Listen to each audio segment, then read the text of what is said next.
Are these men who are just hurt or insecure? Mhm. The whole red pill theory. They are hurting, insecure. Women have contributed to the hurt that men have felt when they take advantage of the good guy who is doing all of the right things, and for some small reason that he's unaware of, she decides to reject him. And so he's at a loss for why this didn't work out. She wasn't honest. She didn't tell him the truth. She just took advantage of his kindness. She didn't express to him that you are going to forever stay in the friend zone unless you become more masculine. She may not know to say that, right? I don't know, can't speak for all women, but they come out of these relationships wounded, right? Some of the men who are in the red pill community who are upset and hurting is because they are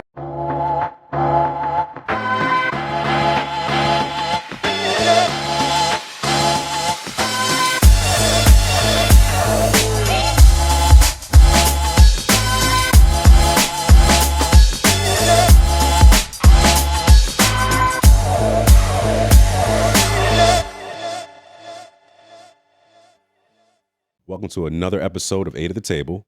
Today we have a returning guest, special guest, and the main question that we're all wondering is, why are some men so angry at women? Hey, what's up, Rome? How are you? I'm excellent. How are you? Excellent. I'm doing wonderful. This is a really good question.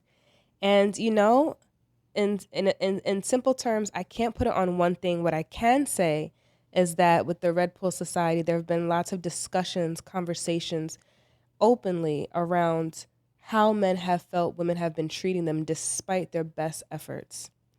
And unfortunately, it's created such a dynamic where some of the men who might need to do a bit more, make more effort, are beginning to scale back on their effort. So, what I mean by this is some of the men who are attracted to the Red Pill Society, the Red Pill conversations around make the least amount of effort to get the maximum experience of a woman's presence, energy, body, right? So provide the minimum to get the maximum.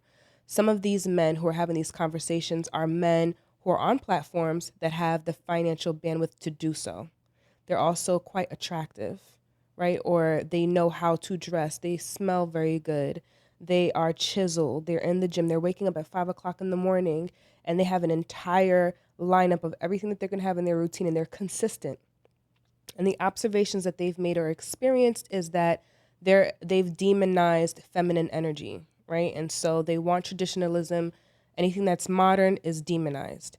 And we have another group of men who are the consumers of this information because their intention is to learn, how can I get what I want from a woman? Her presence, her body, her time, right?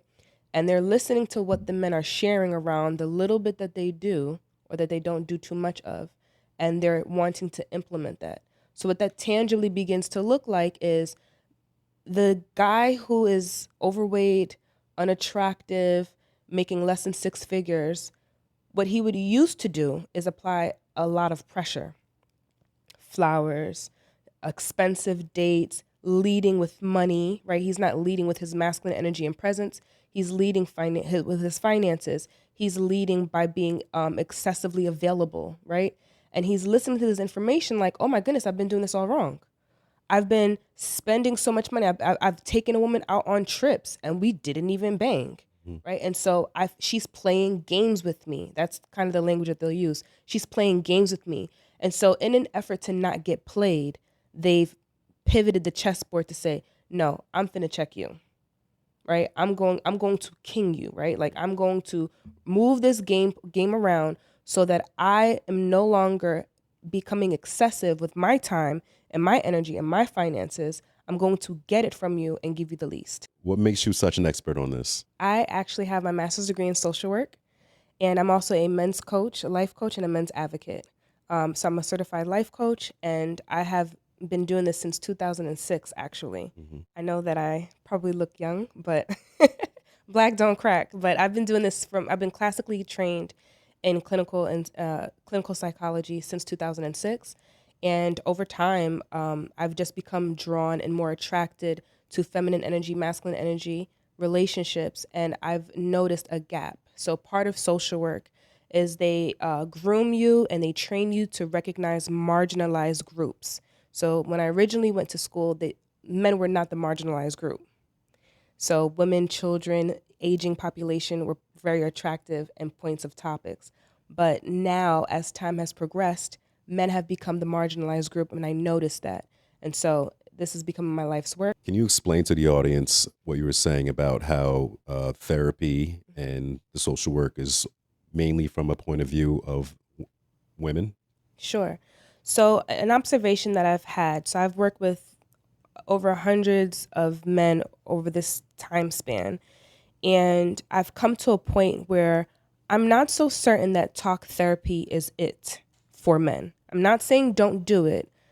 It's that once I began to study male brain and the female brain and understand our hormonal differences and changes and how men express frustration, men will express it physiologically through the body, right? Whereas women will emote and they want to express their emotions and they want to communicate. When a man feels threatened, it's time for battle. He gets quiet, right? Because you don't want the whatever prey that you notice, you don't want them catching you. Mm-hmm. And if you need to hunt this person down, you don't want them to figure out where you are. And so oftentimes we'll hear women say things like, I don't know where he is. Where is he? He's quiet because he's in the middle of battle. It may not be a saber-toothed tiger, right? It may not be a big grizzly bear, but he feels threatened in the relationship and he gets quiet. But that becomes demonized because in talk therapy, we are encouraged to emote and to express. He's not going to do that unless he feels completely safe. Men have been asking for a safe space, and it may not be direct of, hey, I need a safe space, but right. I feel like there's different signs and different ways that we say these things. Sure. I think it's very important for men to understand that going to therapy is not a simp move. Right. What she's talking about as far as being able to be okay in a society and not be aggressive or be overly aggressive and handle all those things, that can also be dealt with outside of the gym through a therapist. Super important to self-reflect, get the shadow work done, get rid of that childhood trauma, or not get rid of it, but work on it and address it. Mm-hmm. That's just what I'm saying. And I love therapy. Mm-hmm. But I think... I'm curious though, if you don't mind. Go ahead. You mentioned that men are craving, asking for a safe space, but they may not be saying it in those words. What are some signs? What are some ways that I could observe, other women could observe, a man mentioning that he needs a safe space if he's not utilizing those specific words? Well, what you said earlier is, like you said, a lot of women do say that he's not speaking, he's shutting down. And I think women often take that as we're not communicating or we're up to something. Mm-hmm. But like you said, a lot of us, we have to strategize. Yes. And I know that we spoke earlier about putting things in compartments. Mm-hmm. For myself, like I have a countdown of like how high is this threat? And when does it need to be dealt with? Mm-hmm. So the fact that I do get quiet is I do need that space away. Right. And then when I come back to the situation, mm-hmm. I think there's a way to approach it, maybe of, are you okay to talk right now? Or like, where are you? Where are you at this moment? Mm-hmm. Or can we revisit the conversation? Yes. So I think there's ways, it's instead of instantly thinking that we're shutting down to avoid or neglect, your feelings or anything like that. Right. So I think that's a huge thing for men, because I feel personally that before therapy and before being on like a wellness journey, mm-hmm. that I communicated like very primitively, mm-hmm. like just super aggressive, or just go to the gym, and like that was my only outlet. So there's just other ways to do it besides the gym, and also through therapy, and meditating is also great too. Amazing. Meditating is amazing, and just being able to sit with yourself and just be silent, is super important, because I feel like we're battling things that I can look at another man and not say something to him, mm-hmm. and just automatically know that he's going through something. Right. And then I feel like it relates differently, or it comes out differently when that same look is shown to a woman. Interesting. Like how, let's use the gym, for example. Mm-hmm. Men, women, both attractive. We're both on the same thing, either trying to lose weight, trying to gain weight, trying to better ourselves. Mm-hmm. But there's just this taboo about speaking to someone in the gym. Yes. So women can take it as, oh, he's being aggressive and like this is my personal space or whatever. But he may just feel this is where I'm comfortable. Right. And I may not want to necessarily want to have sex with you, but I could just give you a compliment and it just be a compliment. Right.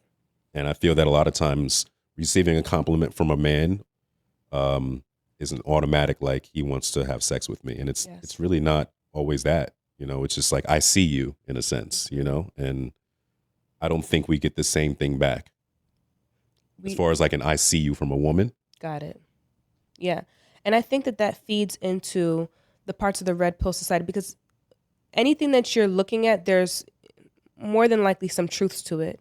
This is the part where I can understand why the red pill society exists and why it's become such a powerful group. And it is because women, we are as a collective shooting ourselves in the foot by making a demand that we are just like you, we are just as good as men, and that you creating so many hard stops, so many, like where women collectively are giving men the Heisman, so to speak. Anytime a man is trying to come forward, we're just like, you're too close. So, and it has to be within context. So one man's flirt, depending on how he looks and presents, is another man's sexual harassment. Yes, yes. And we are not doing a good job as women being able to explain why it's sexual harassment versus being an attractive opportunity. Men are frustrated. Men are not understanding what is the difference and why am I a threat if I'm being kind to you. So because of your behavior, women, I am now going to pull back my finances and resources. I'm now going to reduce my presence. I'm going to reduce my intentions, my efforts, because I don't want what my intentions are in terms of creating connection with you to be misconstrued as sexual harassment because you don't like how I look. I'm not your type. I remember going out with it was a bunch of women and men. And one of the ladies, this was back in like 2017, a guy was walking, we're all in a group and the women were in front, the guys were being gentlemen standing in the back. And one gentleman, he began to pick up his pace, come to the front to open the door on our behalf. And one young lady was just like, excuse me, I can open my own door. And I told her, I said, speak for yourself. I'm fine if he opens the door. That is confusing and chaotic for a man. Men need consistency. Men are very simple, right? Once, you know what I'm saying? 1, 2, 3, what you want, I got you. So what women need to realize is that if you feel like men are no longer princes and they're a bunch of frogs, it's because we have made them into toads. Mm-hmm. Women have turned the princes into toads. We have become the frog farmers. We are the ones that told men, I don't want you to be a prince, you can be a frog. So that is our responsibility collectively as women. I know every woman doesn't do it, but we need to speak in generalizations because then it gets too dicey. But that's what has happened. We have made it okay for men to give us the bare minimum. We have lowered our standards and men are not creating this. They are responding to this. That's the part that women need to own. That is why the red pill community is successful. That's why it exists, because it is true. Women reject the construction worker who might have a little bit of a dad bod, right? He might have a little bit of a dad bod, but he's hardworking. He's fairly attractive. He's 5'11", so he doesn't have all the sixes. He's not 6 foot tall with a six pack and six figures, right? But he's fairly attractive, but she doesn't want him. Not because he's not a good candidate and not because he's not good enough, but because women are wired. We have a very nasty mindset, unfortunately. We are very critical. We are very judgmental. We are doing it because we want the other women around us to respect our fly based on the man that we're with. Mm. It's a lot of projection around what other people are going to say about who this man is to me. That's a problem. That is a massive problem for mainstream America. Certainly when you're arrived at a certain echelon, you can think like that. And people who are at the top echelon are the ones who are dominating the podcasts. So you have high echelon people having these conversations around how they pick. Mainstream people are consuming this information and they're trying to adopt these ways. It's not going to work for you, mama. You don't qualify because you are really thick. You went and got a BBL and now you look like Donkey Kong. Very broad up here. Okay. Tiny little waist, big bottom, right? And I can say that, right? Like some guys may not want to say that, but I'll say it, right? Y'all looking like Donkey Kong out here. You know what I'm saying? And now you want to be treated like you are size 6, upper echelon. You know, it just doesn't work like that. You're not really going to be able to have that. And same thing for some of the gentlemen, right? Overweight, right? Your social cues are off, right? You're not charismatic. You cannot hold a conversation. You're not adding depth. You can't get the 10.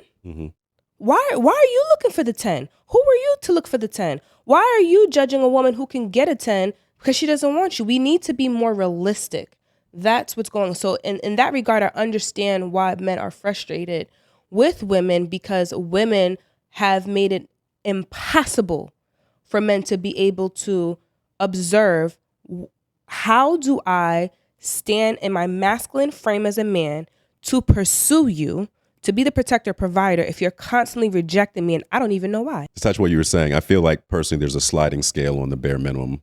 And like you said, a decent man or decent looking man, start with looks and then finances. His bare minimum could be the maximum for a non-handsome person, you know? And I feel that we see this and some of us know that we are in a higher percentage. And some of us do take advantage of it. Right. But it's also the fact that we see the bullshit that you guys are feeding each other. Yes. Because I see on a daily basis that saying how you feel is what's sassy for a man. And then walking on the outside is sassy because holding an umbrella is sassy. Like there's a whole new thing of sassy. And then I just learned what simp was. I got called a simp in the comments. I was like, what's a simp? I thought he meant pimp. But nah, simp. So why does it always feel like men are being tested by women? Sure. So yes, there is something called feminine testing, right? That's what I call it, but the Red Pill Society, they call it shit testing. And basically, a woman is so the Bible will say that the woman is the weaker vessel, right? Mainstream society will say that we are vulnerable, right? We're more vulnerable physically. We're vulnerable. We don't have as much testosterone as you do, right? And even when we do get an increase in our testosterone, right? When we're ovulating, it's for about a week, right? So what you get for 4 weeks out of the month, we get for a week, right? When we're at our best. As a result of being vulnerable, feeling vulnerable, you're constantly checking for safety. And if I'm going to sit down and I want to know if I'm going to be safe, I'm going to shake the chair. I'm going to shake the table a little bit. I want to see, can it thrive? Can it survive this pressure? So one of the things I will constantly tell men, hear me good, please stop telling women that you are scared of them. Like, I was scared to approach you. I was scared to talk to you. You know, you look so attractive. I was afraid. Stop telling women this, because if you are afraid of me, how are you going to protect us? Because I'm my least threat in my eyes. But if I'm your greatest threat, why would I submit my life to you in your hands? That doesn't make any sense. So I really want men to stop saying things like that. I understand what you're meaning to say, but that's not a great way to convey your masculine strength. So with that being said, she's going to test if you are where your strengths are. That's 1. 2, women feel the most comfortable with truth. And what happens is, as a man, as the masculine, where you may compartmentalize your truth, right? As you begin to grow in relationships and you recognize, if I tell this woman all this information, she is going to flip out. She's not going to be okay. I don't trust that she's going to be able to emotionally regulate herself, so I'm going to give her a part of the truth. In her intuition, she may sense that there's more to the story that's not being said. And so she'll continue to sift. She'll continue to pull and to kind of like draw water out of the well, so to speak, or draw information out of you Or God forbid you say something and she's just like, wait a minute, you didn't say that the last time that we spoke. Yes. Or where's this receipt from? You don't even like Burger King. So what's this receipt doing in the car? Right? And so you start to struggle. And so what she is looking for is absolute truth, not a part of the truth, the complete full truth, because she wants to know that her reality is being protected. Anytime you lie, you're stealing someone's reality. You are a thief. She wants to know that she is in safe company. And the safer a woman feels is according to how much truth he shares. I get it. I already know what y'all men about to say. Women can't handle the truth. What we cannot handle, what you deem as we cannot handle the truth, is our natural mode. Men like women and they love vagina, but they don't get women. And a lot of men don't even like women. They don't even like the essence of a woman. Her emotional bandwidth, right? That softness. If you want a woman to be soft, if you want her to be feminine and penetrable, what do you think that's going to look like? She's not going to look hard and firm all the time. So you have to embrace and hold space for her emotions if you want a feminine counterpart, right? And so if you want her to be soft and you want her to be feminine, then she needs to know that she is safe. So that is why a woman will consistently shake. Third reason is because a woman is excellent at processing data and basically mimicking, for lack of better terms, or modeling, right? Copycatting, right, would be the layman's terms. So as an example, for me as a woman, over time when I study my man, I know how he wants his plate of food. Right? So it's always so interesting when you see a woman that's come out of a relationship into her next relationship, she's going to prepare the next man's food the way she prepared her last man's food. So if her former boyfriend liked gravy on his right, like the gravy on top of the rice, but her new man wanted on the side, she doesn't know that yet. So she's going to present him the plate with the gravy on top of the rice, and he might correct her and say, no, I don't like my food that way. So she'll learn how to prepare his food. So another reason why a woman is testing is because she wants to know what the culture of this relationship is, this dynamic. So she's going to be testing to see what is going to be consistent. What is this consistent mode? And if there is anything inconsistent, she's going to point it out. Now with the consistent mode, as a woman, are you prepared for a multidimensional man? Because I feel like women are looking for just from the gate alpha. Right. And they put their own terms of what alpha means to them. Fair. So when we're presenting ourselves as just ourselves, that's all you guys see us as. But for us to give you more of our dimensions or our facets, we have to feel safe. And we're feeling safe by not telling you these things sometimes. Correct. And that is right to do. And not telling you our, let's say, sexual desires, because we want you, but we also like you said, vagina, you know, and we don't understand how you don't get that. Okay. And how you can take that as a knock towards yourself, because it takes nothing from you for me to want other women. Right. Unless I'm not reassuring you or if I'm disrespecting you. Sure. But if I'm not doing that and I'm doing everything I'm supposed to, it baffles us that you're so insecure if we look at another woman. Okay. So I think that's Would you feel insecure if she started looking at other cars and other tangible things that other men have acquired? Me personally, no. I mean, for men at large. At large, I understand other men being. Right, like, what if she was on a date and her man is in a Honda Civic and she's like, "Ooh, look at that Porsche." I get that. I get that. But when is a man secure in himself where none of that material matters? And so we can handle this in multiple ways. So let's kind of bring this back to the original question, which is, can a woman handle when a man is multidimensional? So let's put a tangible example on that so I can give the best response. Okay, so if a man goes to the gym and is in therapy and say meditates, I'm using myself as an example. Sure. Her doing the same things she did with her ex who didn't do any of those things, or maybe he just did one of them, say go to the gym. Her coming into a new relationship, bringing the same old bag of tricks and then getting confused as to why she's not receiving the same, or it almost feels like I've outgrown her, or I'm growing at a different pace, when really I'm trying to lead her. Got you. So there's like this myth around outgrowing a partner. It's not a real tangible problem because 69% of challenges are unsolvable. It's about being able to manage them. So my dad and his wife, she's a devout 7-day Adventist, and for years my father didn't step foot in a church. So people sometimes will have this belief that you have to, in order for you to be equally yoked, you got to be doing the same things. That's not true. So if you're leading her, she doesn't have to be doing the same things as you for the relationship to be successful. If you're not feeling like she's treating you well, then this is an opportunity where I would encourage men. This is where you need to learn how to vet and verify. Gentlemen are having a hard time vetting and verifying, which I'm actually beginning to pivot my coaching a bit, because after working with hundreds of couples, I've recognized that the genesis of the problem is that yes, you did marry the wrong person. You picked wrong. I'm just going to go out and say it. You did. If you're wondering and thinking, you did. You probably really did, because you did not vet and verify. You married for passion and pleasure. You did not marry for purpose.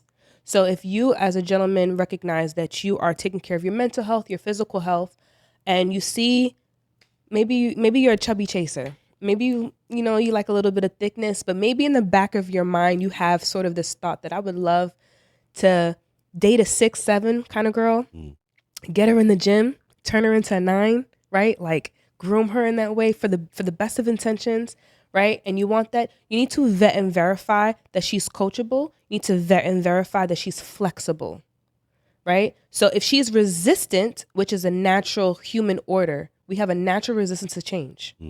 That's why if you don't change, you atrophy, you collapse in yourself, you become sloppy, lazy, right? But change and pressure and exercising builds muscle, builds grit, right? And so if you are a man that you can handle the grit, and you know that you cannot handle a woman that is going to be whining and complaining, you need to vet and verify, is this a woman who is coachable? That's on you. Now, earlier you said that a woman will transform into what she believes that we like. And I also hear women saying that men are liars at first. And so they're everything that they want, and then the mask comes off, so to speak. So can a woman pretend that she's coachable at the beginning while holding on to who she really is? That's a really good question. Yes, absolutely. So going back to a woman being malleable, that's in the context of love. So we want to always provide context. When gentlemen are feeling like, as an example, a woman should just be submissive. Submissive to whom? To whom? Right? Like, I think a bad question that women want to know is, does he love me? You should probably be asking him, where are you going in your life? So she can discern, can I join you on this journey? Otherwise, we're going to have a problem with people steering this ship. She's going here and you're going there. So that's why I said it's not a matter of outgrowing each other. You probably didn't belong to each other in the first place. So you cannot outgrow something that wasn't grown together in the beginning. It's a facade. So do we have a representative? 100%. Majority of people who are dating, how we show up, because we're sophisticated beings, we're human beings, we can have a representative that will show up as ourselves and not be it. And that's why you need to vet and verify. You're verifying, you are inspecting what you expect. So if she says, oh, I love going to the gym, but she doesn't own a pair of sneakers, or she doesn't have a water bottle, or she's not asking you questions about pre-workouts, right? Like, she's not saying things like, oh, my lips are tingling, so that you can tell her, well, yeah, that's what happens when you drink a right? Her conversation, her speech, her habits do not reflect what she's presenting. You get to watch that over time. Within 6 months or less, you will know. But that's if you have the intention out the gate, being intentional about vetting and verifying. But if you're coming into it for pleasure, then that's what you're going to be looking for. Pleasure means we don't have uncomfortable conversations. Pleasure means we're not talking about finances. Pleasure means we're not talking about the deep, dark truth about the dark depths of our sexuality and what we want to experience, the boundaries that we want to surpass. We're not having those conversations. What we're doing is we're being superficial. You can meet my mom and dad. We can go to Saint-Tropez. We can go on a couple of dates. I won't take you to the Cheesecake Factory for whatever reason, right? Like, that's become a curse word. I'm going to wine you and dine you. I'm not going to ask you how many children that you want to have. I'm not going to ask any of these difficult conversations. I'm going to strictly make this pleasurable. That is why people get duped. That is why 50% of marriages are failing. It's not because there's anything wrong with the institution of marriage. It is that majority of people married for pleasure, and the ones that have made it are the ones who have figured out how to communicate to one another, how to accept influence from one another, right? And how to comfort one another. So people who may not even stand the chance of being successful, like let's say there was infidelity in the relationship, or the guy was a knucklehead or something like that. Maybe at some point he decided he had a come to Jesus moment with himself. He sat with himself and he's just like, yo, I'm going to lose this woman. And he decides to pivot. If he continued on the path that he was originally on, they would not have made it, despite the outgrowing rhetoric. It's irrelevant. It's not true. What it is true is, are you accepting my influence? Do I feel comfortable speaking with you? Right? Like, are you? I believe Alan once said for him and his wife that she is his, right? Like, that's right. He loves her. I thought that was super cute, right? But what he is saying is that she has my back. Yeah. And I am loyal to her. She is loyal to me. I know who she is. She knows who I am. That is a marriage that is going to stand the test of time. It has nothing to do with whether or not they're going to grow together. His wife could be a devout Catholic. He may never step foot in church, but because he knows who she is and she knows who he is, and that he is where he says he's going to be, she is where she says she's going to be, there's trust there, the relationship can absolutely, more than survive, it can thrive. Trust and respect. Trust, respect, vulnerability. I need to know that I am my full self with you, and that after I've revealed myself, you still respect me. So you said something earlier about men not having opportunities to be vulnerable. You guys have that correct. I know that society does say things like men need to be vulnerable, and I'm going to tell you the truth. The truth is, a lot of women cannot handle a man's vulnerability prematurely. He has to build a level of respect and a level of strength in front of her, and then he gets to display that. Okay, so I'll give you an example. If I am in a burning building and a firefighter, this protector, comes in and he looks just as worried as I am, I'm never going to respect him. But if that firefighter comes in the building, rescues me, drags me out, brings me out, makes sure I'm okay, and then I see him in the corner crying because it's like a devastating situation, I will have full, complete respect for him because he completed his mission. So another question I have is, how long should men wait to cry in front of their women? So the strength of a relationship should happen with intention, right? Not the way that people have been doing it for the last 30, 40, 50 years. I'm speaking about something completely new. When you're dating for intention and purpose, vetting and verifying within 6 months. After that 6-month part, that's when he should know whether or not he wants to marry her or not, and be able to transition the relationship where it gets to advance and become more serious. So within a 6-month time frame. So I would say at the 5 to 6 month mark, because by then you should be able to see whether or not this woman is flexible in your sight. Can you lead her? If you make a recommendation around a book, is she quick to read it, right? Is she accepting your influence? If she's very resistant and rebuttaling, if that's the kind of woman that you want, have at it, right?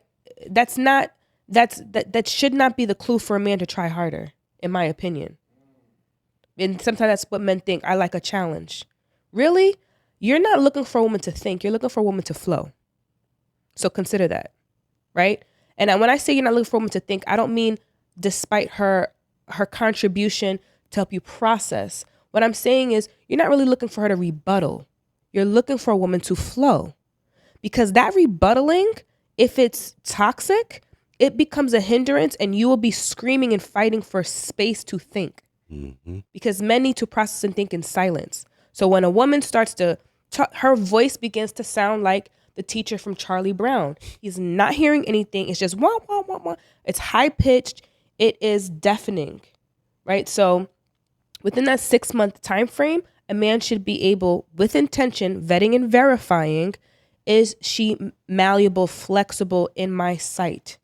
Is she accepting influence? And as she's malleable, how much of this is genuinely her? Right? Or does it seem like it takes a strong effort? Yeah. Right? So once you're able to see that, and the way that you can tell is if she's doing it without you needing to prompt her. Coaching, yeah. Correct. So, when, as a coach, my favorite clients are the ones when I give the homework to them and they come the next session with the homework complete. I know that they're accepting my influence. But when I have to remind someone over and over and over again, I need to build rapport. Because there's a glitch in the trust. So we have this belief that a man is supposed to be applying pressure. And again, we need to have these conversations in context.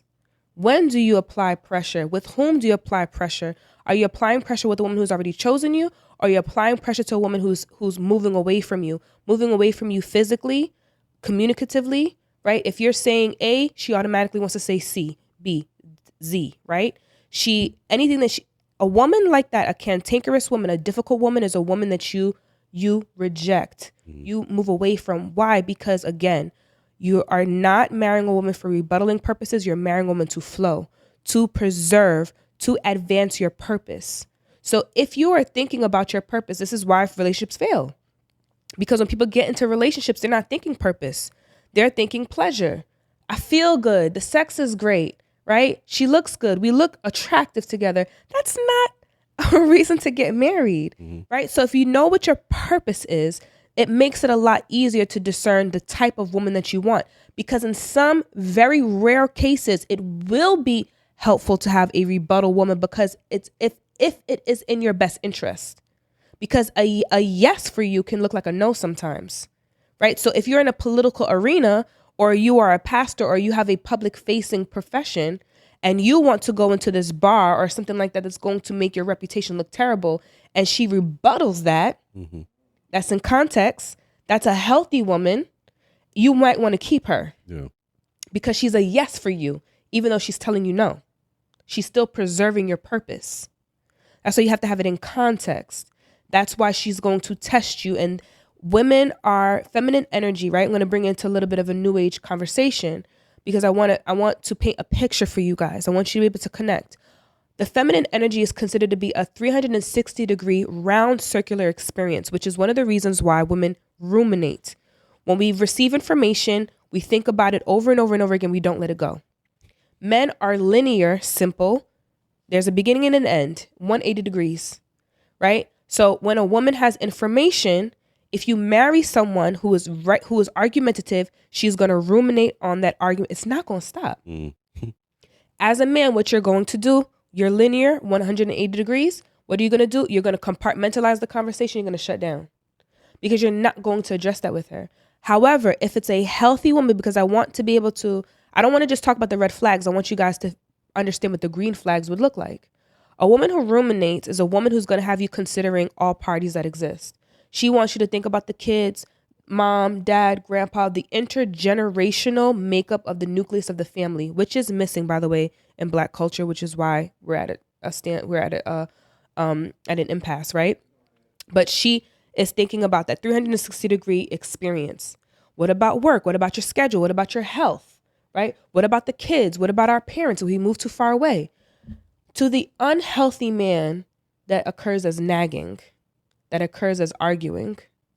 To the healthy man, that occurs as my helpmeet. She's helping me to think about the things that I'm not considering. The man, because he is linear and can compartmentalize, can help her by resolving those challenges, putting an end to it, because that's what you want to do when you compartmentalize. There's a beginning and there's a natural end. This is what we're going to do, full stop. Solution. Correct. With the children, this is what we're going to do. Full stop. If he's stuck, what do you think? Why would that work? To help her arrive to the conclusion, as opposed to her becoming dependent on his ability to make decisions. Because she should be able to operate without you in the room. Agreed. Right? That is a massive mistake, which is why women study a man. I need to study you to know how you think, so I know how to represent you. It's why I have your last name, right? So when my father wants something, I can operate from my father. My father doesn't have to be in the room for me to make decisions for him. Anyone can ask me a question about my father. I can answer for him as if I was his own voice. Because I've studied my father, I've been around him enough to know what are his no's and his yeses. That's where you want to get your woman to be. So that's why you guys are going to have these conversations over and over again, over and over again. I don't just know my father because I'm just built like that. No, he's had several conversations. He has his standards and he doesn't deviate. He's consistent. So it's predictable, right? So if you're a predictable, healthy man and you're with a woman and you're having these conversations, these healthy conversations, she's going to have you consider all parties that exist, and you're going to help her come to the end of each piece. Now you have community. Now you have culture, the culture of your relationship. Decisions are easy because they're connected to purpose. You understand? It's all coming together? Oh, I understand. Okay. I want you to talk to them because I Okay. feel that a lot of women don't understand the difference between a man with purpose Yes. and a man that is just not doing anything. It's making you feel good. Exactly. I just want to feel good on the inside. It's like, mama, like that passion, that attraction, it dissipates. That's something that has to be renewed, regenerated over and over again.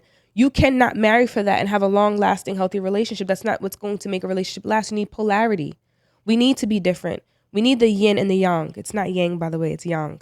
So we need the yin and the yang, right? We need those differences. We need that depth. We need to be able to understand that we each bring something different to the table. Otherwise, we have codependency. Codependency says, I need you to move exactly how I move, think exactly how I think for me to feel okay. And I think that's the push and pull of men and women. Correct. Especially when a man is, again, living in his purpose, it's going to look like I'm trying to pull you away from what you're trying to do. But really, I'm leading myself to where I'm supposed to be. I'm leading myself to where I'm supposed to be.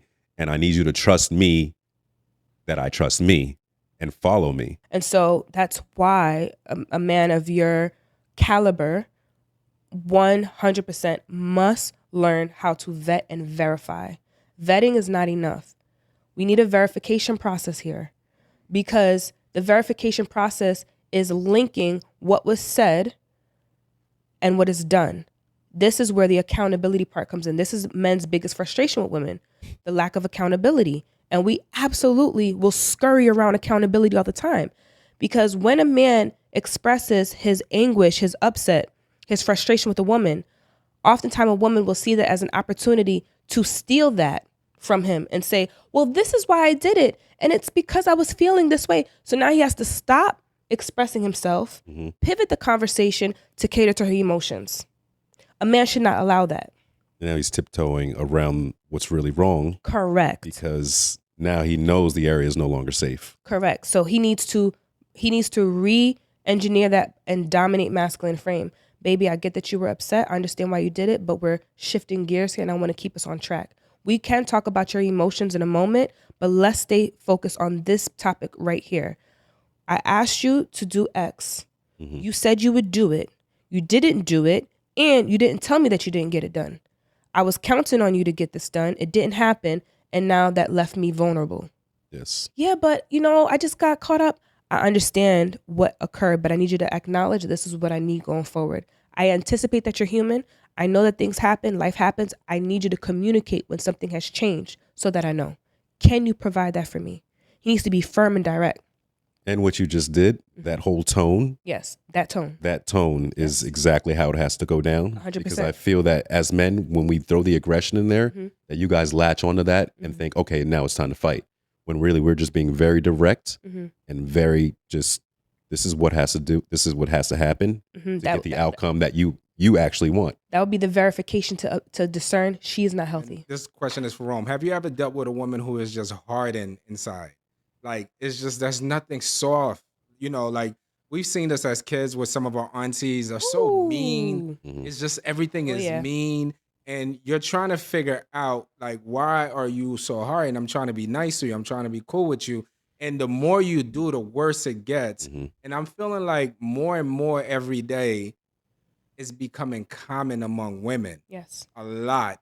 And it got me to thinking that if women understood and men also, some men just are gonna start going either out the country or out their race to date, and it's not gonna be as competitive because if you go date outside of your race or outside of the country, most of these women are not hardened. Right. They're actually more open and receptive. Mm-hmm. So I just wanted We're to gonna see if talk you about guys, why. yeah. Mm-hmm. So to answer your question, I would say yes. I want to say most of the women I've met have been hardened in some state, form, or fashion. And the younger I was, or actually when I was younger, I took that as a challenge. And I took that as a challenge because it made me like live more in my ego that I could be the one to crack the code, so to speak. Mm-hmm. And I didn't have purpose, and I was just doing it for pleasure and just for my own sexual gain, just to be the one that she's going to remember that cracked that code. Now, the older that I've gotten, that is something I just stay away from, honestly, only because I know that a man was behind that pain.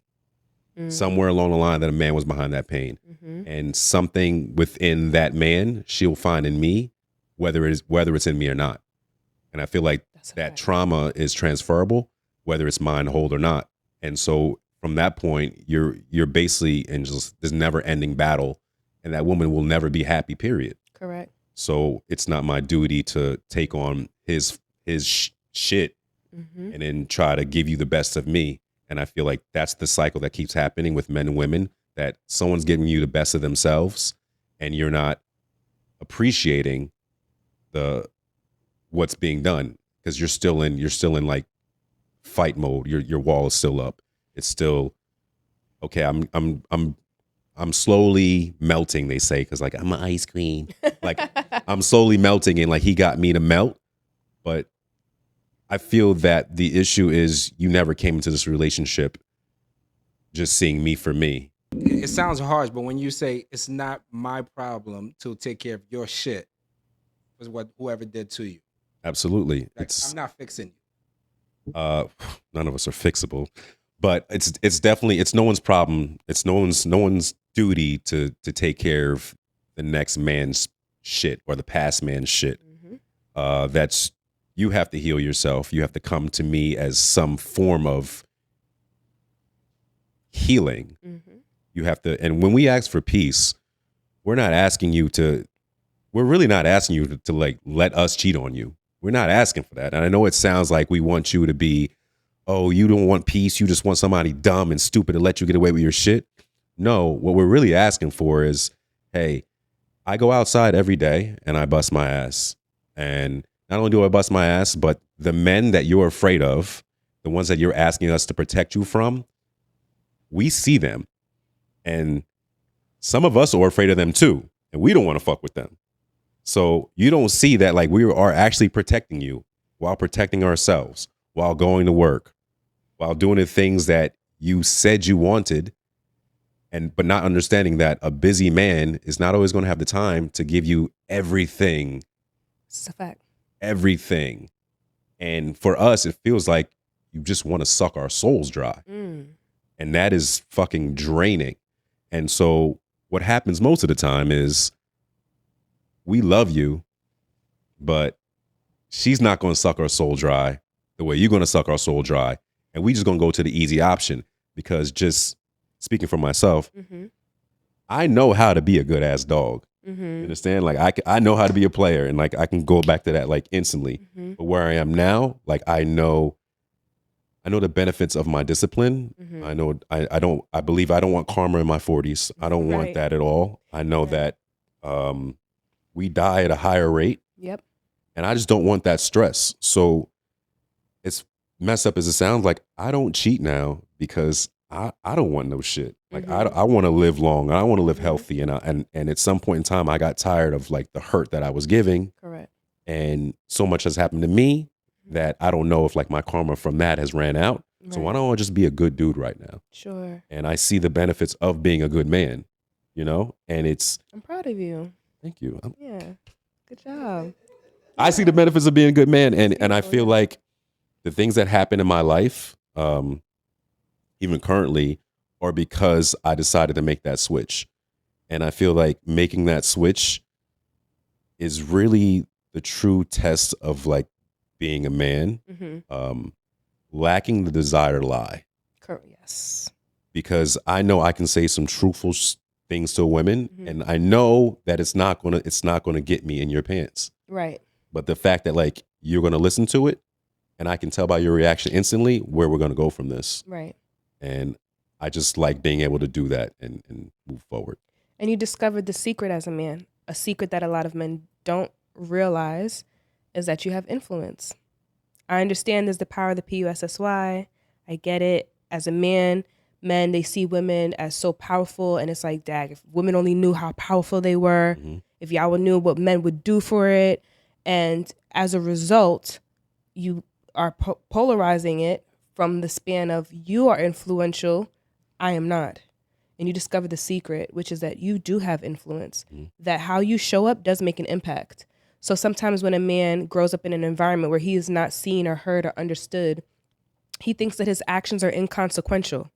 So it doesn't matter what I do. If I do great, it doesn't really matter. If I do bad, it doesn't really matter. And so he lives a little bit of a sinister life in that he's lying, cheating, stealing in some form or fashion because he thinks that his actions are going to be inconsequential. And therein lies the surprise. You're hurting people. And then when as a man, you are now at an opportunity of choice on who am I going to be. Once I recognize this fact that I'm hurting people around me that I said that I love, care for, respect, revere, and do I go on doing this or do I stop? So that's why I'm extremely proud of you, because some men don't, right? Even though they recognize that, instead of them recognizing their influence and their power, they manipulate it, right? And that's why people think some people are narcissistic, but that's really a lot of times just selfishness, that they just continue to do it because they feel like, well, it's not that bad. It's not as bad as they're making it seem. You recognize that it is that bad, and you're committed to not doing that anymore. So that's beautiful. Thank beautiful you. Work. That also came with a woman's appreciation, though. Okay. Because for me, not appreciating who I could be and appreciating who I am now is just amazing. Light years away. Yeah, because when you say a woman appreciated you, what do you mean by that? So I feel like you guys, I feel like women are always saying men are dogs, men are dogs, men are dogs, men are dogs.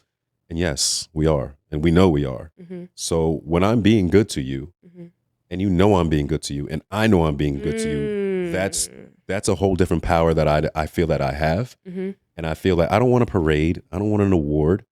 But anything like you said, you study your man, those little things that you do for me, I'm taking that as appreciation. Totally. And the less that you're nagging about the things that, like my mishaps or my shortcomings, the less you are bothered by that, the less you bring them up, I'm taking that as appreciation. Yeah. Because I know I'm not a perfect man. Right. You know, but if you're constantly telling me what I'm not and what I should be doing, then I'm internalizing that. And I know I don't have the opportunity to say what you should be doing, because that changes the whole dynamic of us just as a couple, you know, because now we're just telling each other what we're not. Right. And I recognize that. So I don't ever have that opportunity, or I don't ever have that cheat code to be like, oh, yeah, but you ain't doing shit. Right. And, you know, the appreciation piece, I feel like if there's one thing that I wish women would do more of in relationship, is to display a heightened sense of excitement and pleasure and satisfaction when her man does things for her.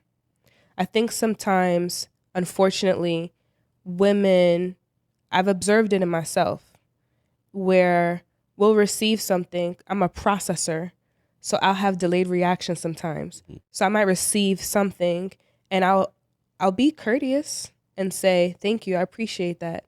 But there isn't a level of heightened excitement and joy. And I wish women brought back that little girl, you know, that sweetness, that tenderness that men are craving. Instead, women are hard and harsh, and what that does is it conveys a bit of entitlement. It's just like, I don't have to do this, right? Like, I know what I could be doing and I don't have to do this. And so I think a lot of that hardness that men are experiencing and observing in women is coming from the fact that the family structure, and especially in Black community, has dissolved. The nucleus of the family, which used to be intergenerational. We used to have grandma, grandpa, both sides being supportive, aunts and uncles surrounding, the husband and wife, their children, the cousins, right? We used to have community, right? And with that community, we had shared responsibilities, assets, resources. Now we have women who are single mothers at a high margin level, right? Of single mothers who are trying to do it all. She is exhausted. And when you're tired, sleep deprivation is actually a form of torture, right? I don't know, like, I'm pretty sure you know that, like, in the military, sometimes when they get someone, right, either they're going to waterboard them or something like that, or they're going to deprive them of sleep because it drive you crazy, and you're going to give up the information, right? So when a woman is in her feminine and she becomes exhausted, she defers to masculine energy, because masculine energy is what provides that energy and confidence and that stoicism, the hardness. But we just cannot transmute it. We just cannot express it as gorgeous as you guys can. We don't have a choice. Right. Your stoicism is attractive, but my stoicism can make me look hard. But that's what I'm deferring to, because I'm exhausted, because I'm lacking in community. I just don't have it. I'm just lacking in it. So I understand why a lot of men are passport bros, and they think that these women on these other countries are just sweeter and nicer. No, I can almost guarantee you their grandmother is in the home, right? Or accessible. And something there's like this phenomena, I believe that God made it so. But when you start to look at your age and hormones that manifest over time, women, we have, we know that we have estrogen, right? And we're emotional creatures. But when we transition and we go into menopause, our estrogen drops, right? And we become a little bit more logical, become a little bit forgetful, and so on and so forth. There's a midpoint, right, when you're perimenopausal, we can be irritable. But once that irritableness kind of subsides a bit, she becomes very logical and more linear in her thinking, similar to how younger men think. And when men get older, their estrogen increases, their testosterone drops, they begin to have the man boobs, the dad bod, and he is more in tune with his emotions.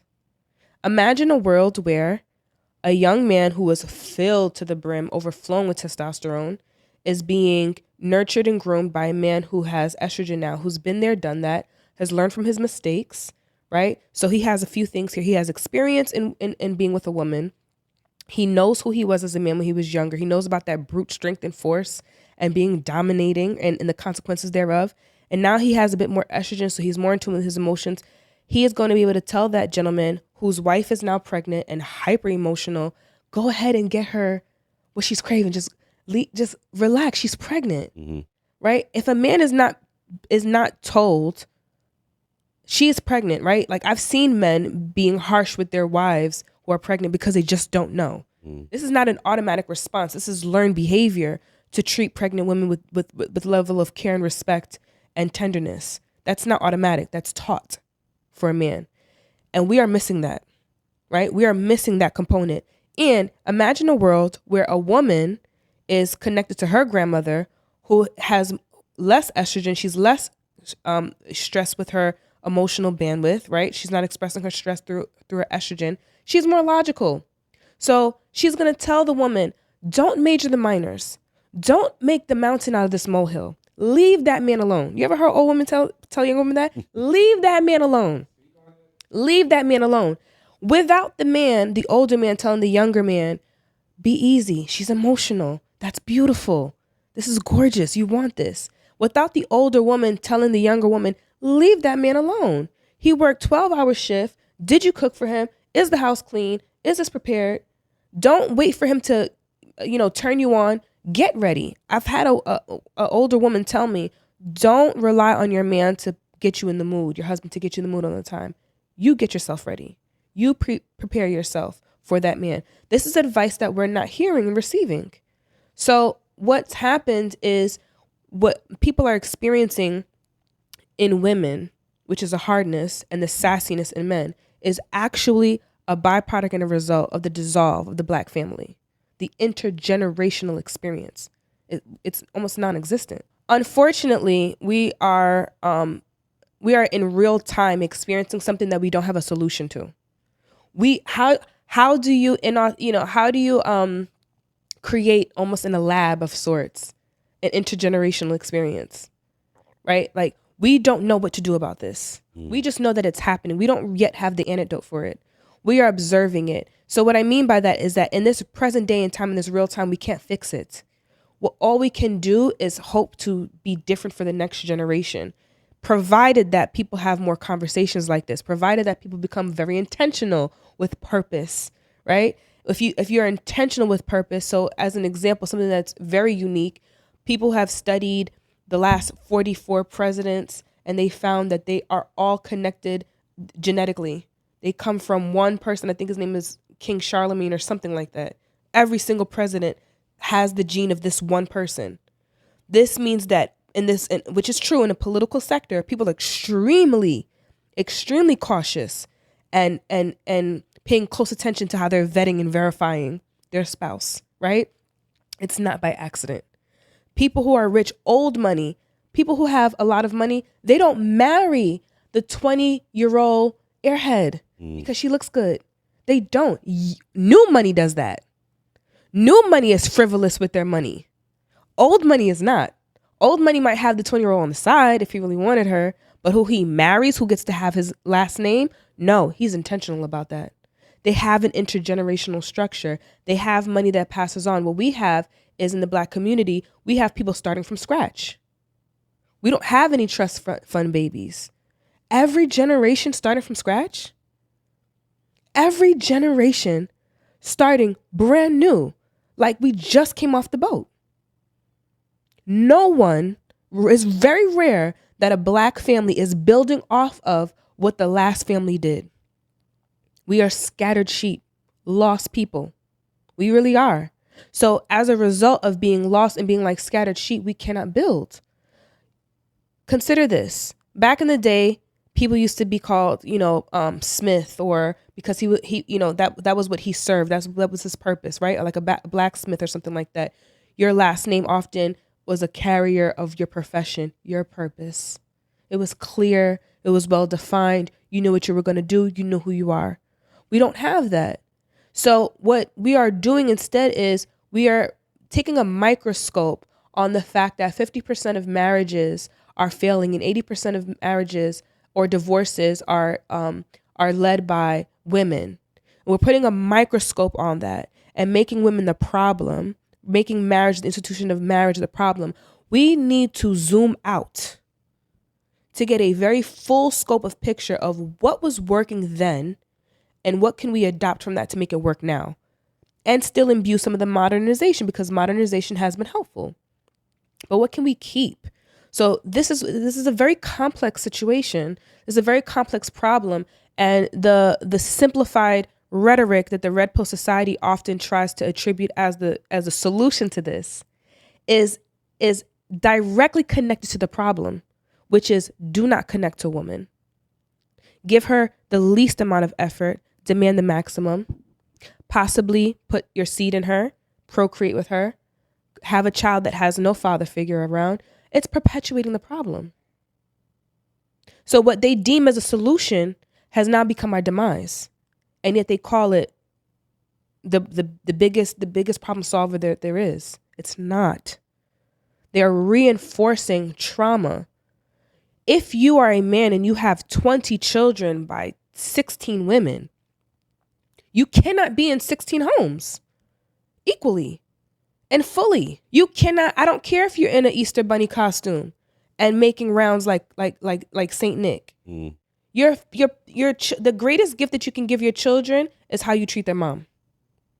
The greatest gift that you can give your children is how you treat their mother, because the greater predictor in healthy children is not the fact that the father is in the home. The greater predictor of a healthy child is the happiness of the mother, because she is the nurturer. In the context of traditionalism, right? She is the one, especially in those very early years. And I'm talking about from 0 to about 5 years old, right? Those are the highest impressions around a person's attachment style.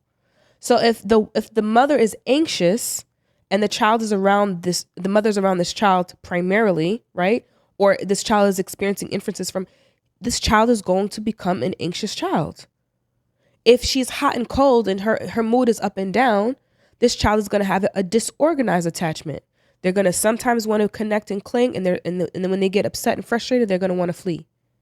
And if their parent was just absent and they had to be an independent child completely, then they just are not going to attach at all. They're going to become avoidant.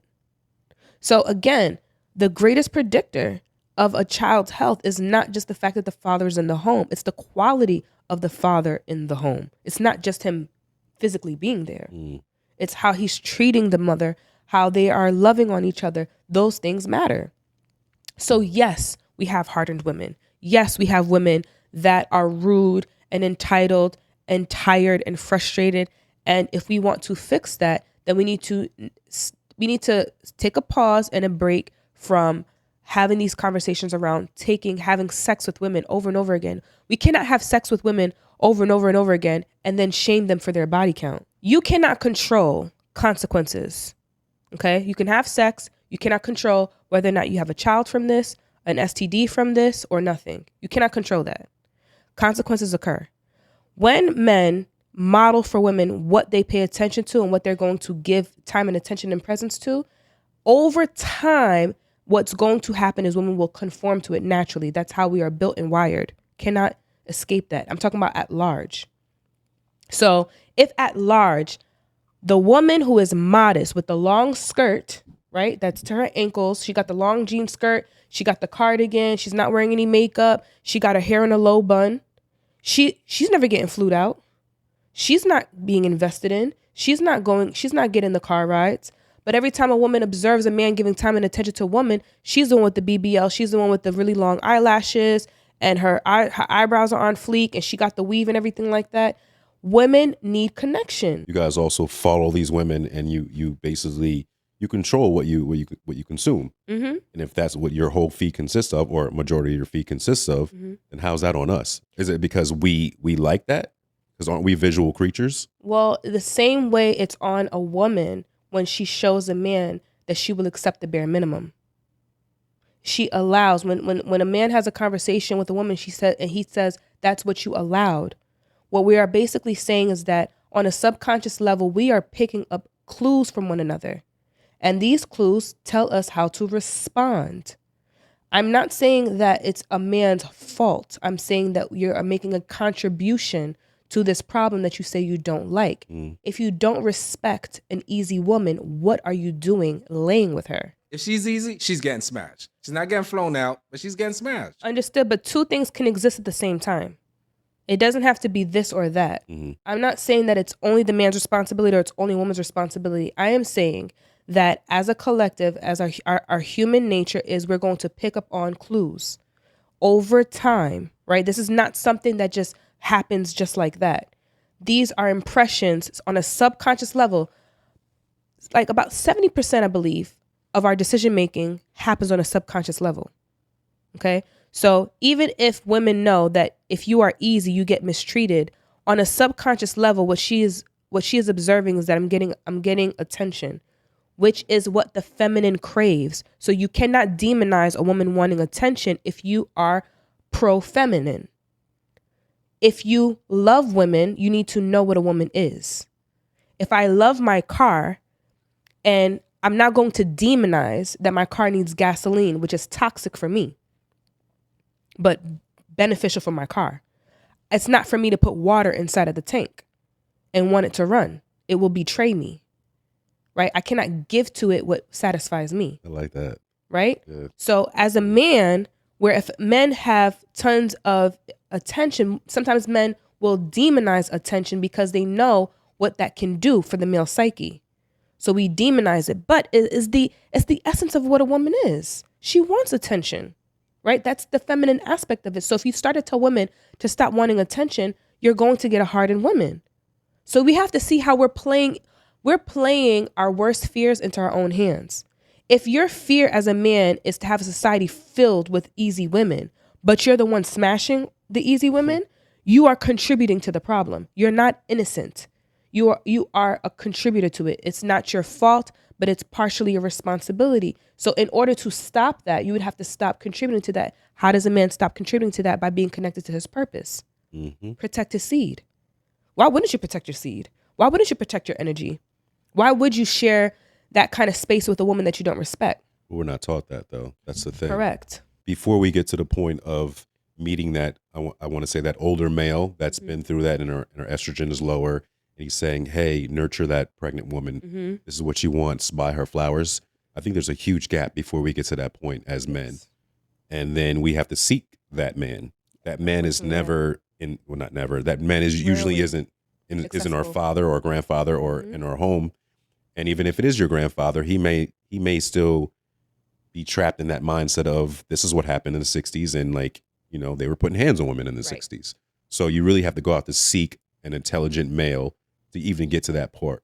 Absolutely. And I think the men that are having sex with the women and contributing to the problem, they're not in a marrying mindset. And they're not vetting and verifying. So I think there's a huge gap between getting there and the in-between part of that is a man actually wanting to improve himself outside of physically, outside of the physical. And I think it's more on us to want to, like I said, more on us to want to improve for ourselves outside of your influence as far as a woman. And I think that's what, it's just me personally understanding that that's what just made me a better man, and just to do it for yourself. Right. And everything else just changes. Like all that shit drops. All that macho Machismo. and all that shit drops. And like you learn to live like without ego. Right. And be, like you said, more empathetic. And I understand more and like, okay, well, me not saying something is not really avoiding the argument right now. Yeah. I understand where she is emotionally and it's just not the right time. So when you say like we're linear and we compartmentalize, I'll come back to it. And in the time that it takes me to come back to it, I'll know the tone that I need to address it. Absolutely. And in my 20s or being earlier and just not thinking about or caring about that, I didn't have that. I didn't have like that skill set. Right. So. Yeah. And I think that, and I've said this so many times before, I wish that men who had what they experienced as a successful marriage did more mentorship, reached out to more men. The scale in which there are opportunities for young women, and, you know, whether you're a young woman or a grown woman, the sister circles, right? The, you know, women who are doing real estate and they're, come on, sis, you know, come on, there's money to be made. And they're doing a lot of this. We don't have that same scale for men. We don't have those same opportunities for men, even coming down to grants. There are a lot of grants for Black women, business owners. We don't have that same opportunity for men. And unfortunately, they are experiencing this worldview of it's on me I have to do it for myself, by myself. And again, it's contributing to the detachment. Women crave intimacy, connection, attention, right? And men crave stability and consistency, right? And so when you are consistently having this experience of, I got to do this for myself, by myself, if you're not careful, you might project that expectation that others should be able to do it for themselves, by themselves. And so unfortunately, what that means is there's the lack of seeking. Like I'm just 5 steps ahead of this guy, but I'm still 5 steps ahead. Even if I'm not where I want to be as a man, I'm still 5 steps ahead of this young man. And I can go ahead and impart on him the knowledge that I have. Because imagine all that you've acquired in knowledge at this stage of your life. And if you met a young man who's in his early 20s and you see the knucklehead in him, you see him with the girl, you see that she's misimpressionable, right? And you're like, I already know the end from the end from this beginning. It would be so impactful for you to pull him aside and mentor him and groom so that they stand the chance of having a healthier relationship. But what happens, unfortunately, is that men grow. I don't know if they choose to grow. I don't want to say they choose it, but find themselves in circumstances where they are growing outside of community. They're growing independently. And while there are some parts of it that is healthy, it also, again, perpetuates a disconnect, which makes it unhealthy. Because what we need to do is have the nucleus back intact. what the grandparents, the intergenerational experience. You understand what I'm saying? So we need to consider that. So hopefully you'll consider that too when you see younger men around. Oh, I would love to mentor somebody, but I don't feel like I'm there to mentor somebody. You are. But I feel like I would. You are there. But I still have like my flaws and things, because I feel like what you're saying, when you guys follow the BBLs and like the makeup artists and all the stuff you guys do to yourselves, we see the men in like real estate, we see the men, the drug dealers, we see the rappers, right. and we also see that like the likes under their pictures and the comments from that. So for us, it's like, okay, when you're asking us to provide and protect and everything like that, it seems like bullshit, because it seems like you just want money. That's how it feels like for us. Like, okay, we have to get out there. We got to get money. Right. And for us, sometimes it feels like we can't slow down to help the next person. Yes. So that's I think that's the disconnect of us as men. Right. Because I know that I see something, I'm like, okay, I have to get to that level. Right. And I know there's, like you said, there's someone's five steps below me that I should probably be helping. Right. But I feel that if I don't get to that level, then a woman's not going to respect me at this level. Right. So it's a constant like, okay, how am I going to gain her respect, and how is she going to see me in a different light that I want to see, I want to be at. Right. That makes sense. Absolutely. And, we get to study other cultures that got it right. I don't want to say certain, especially with the political climate that we're in, and I don't, want to cause any chaos, but there are groups of people, I'm sure you guys will figure out what I'm talking about, right? You can guess, who have masterfully come to this country and they figured out the system, right? And they do what they need to do to make it work, and they have that intergenerational construct. It has to begin from somewhere, right? It just has to begin from somewhere, and it has to be with intention. Once some of the men who are the most successful are the ones who run in their packs.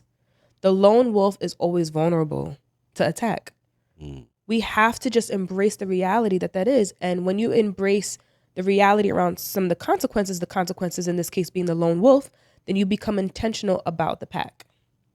You become intentional about creating the pack, finding the pack, making the pack. Something has to be done. Something has to be contributed in order to create this nucleus, this experience of this intergenerational construct of older and younger people working together. Are these men who are just hurt or insecure, the whole red pill theory, do you feel that they're hurt or insecure? Absolutely. They are hurting, insecure. Again, this goes back to the conversation around what are we contributing to this?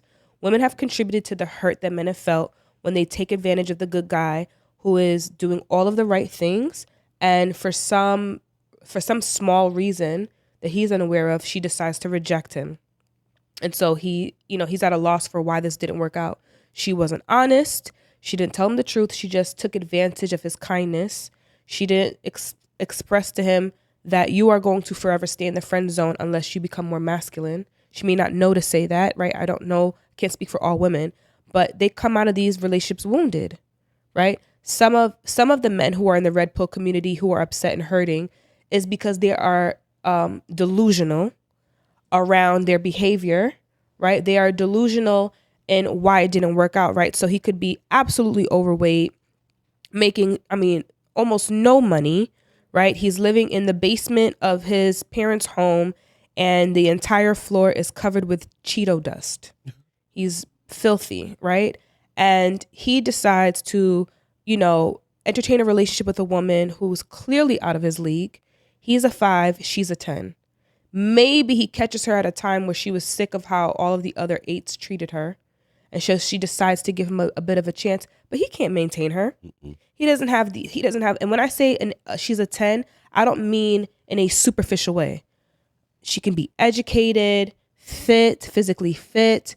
She has a spiritual life. She meditates. She's well-rounded, right? She doesn't have to be superficial, but she could be an 8, 9, 10 in her own right. He is a 5. He doesn't exercise. He's not able to take care of himself, right? He is relying on his parents. He's not clean. He doesn't practice cleanliness. And over time, she recognizes that he has a little bit of a sour odor and things of that nature. It's just completely unpleasant. And maybe she's not even rude or disrespectful. Maybe this one is actually clear. I don't want a relationship with you, because she recognizes you cannot mentally stimulate me. I'm not mentally stimulated by you. Our conversations are very rudimentary. You cannot lead me spiritually. You don't have a relationship with God. You're not physically fit. She could be exceptionally fit. This, sweetheart, I appreciate all the time that we've had together. This is not going to work. He's seething mad because he didn't acknowledge the fact that he's being delusional. So we have a conglomerate of men from all walks of life, some who are reasonably upset and some many who are delusional. And they're sharing this space of hurt around where they felt that women have failed them, but they all probably have the same thing in common. They do not understand women.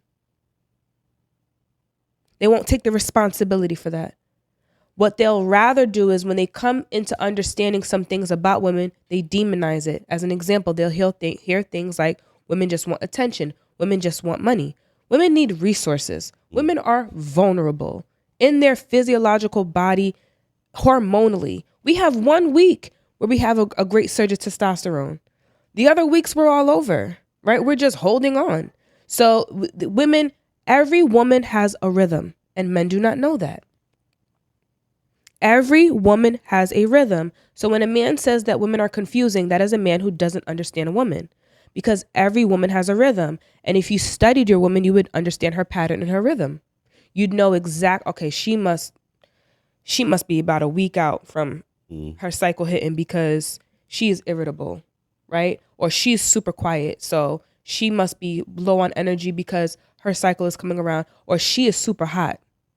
Her hair is thick, her skin looking good, her breasts are perkier, she ovulating, right? She's ovulating, she's in the mood. So when a man studies a woman's rhythm, he'll better understand. Any man that doesn't understand women is a man who just has not taken the time to understand her rhythm.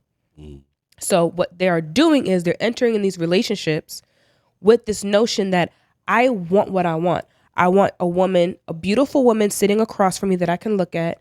I want the softness and tenderness of her energy. I want her smiles. I want the sex, right? I want the intimacy. I want the softness and plushness of her body. I want people to know that I'm with a baddie. So when I come out the car, he's like, "That's you? That's you right over there?" He wants that experience, but he doesn't understand there's a cost for that. Can you afford that cost? You need to be rich in your mindset, in your pocket, in your spirituality. You need to be full. You need to come into a relationship full. You can't come into the relationship empty, needing, I just need a woman to help me get on my game, and I just need a woman to help me out and things like that. Okay, and keep on keeping on and see what happens.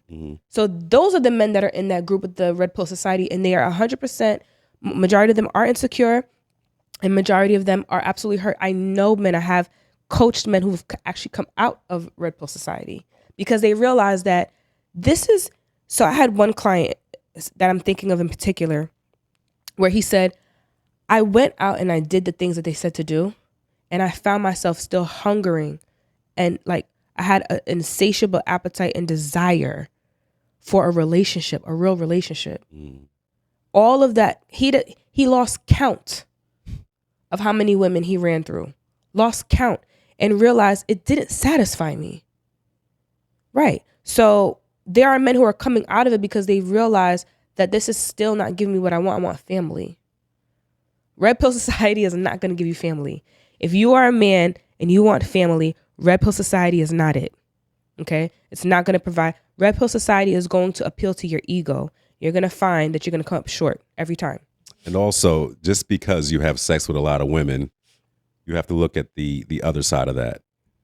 That is basically how much time you wasted Indeed. away from your purpose.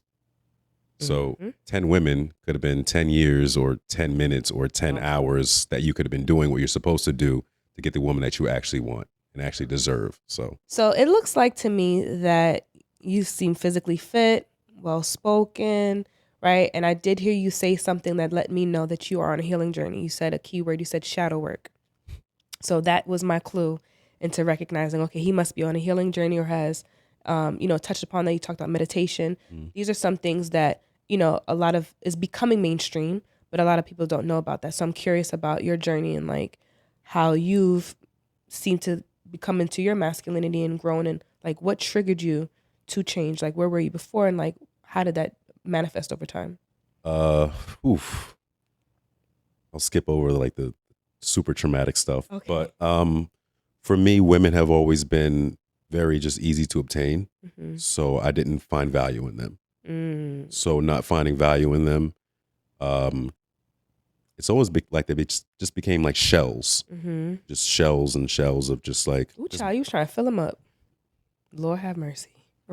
shells of graveyards in the cemetery, basically. Right. So with that, I can relate to what you said with the person going out and just feeling empty. And after feeling empty, I gravitated towards women that were abusive. Wow. Because they were able to make me feel outside of physical. But the abuse was more like mental and emotional and like verbal. And I thought that was my karma for all the stuff that I had done. Got it. So not until therapy did I realize that wasn't healthy and that's not going to get me to where I wanted to go.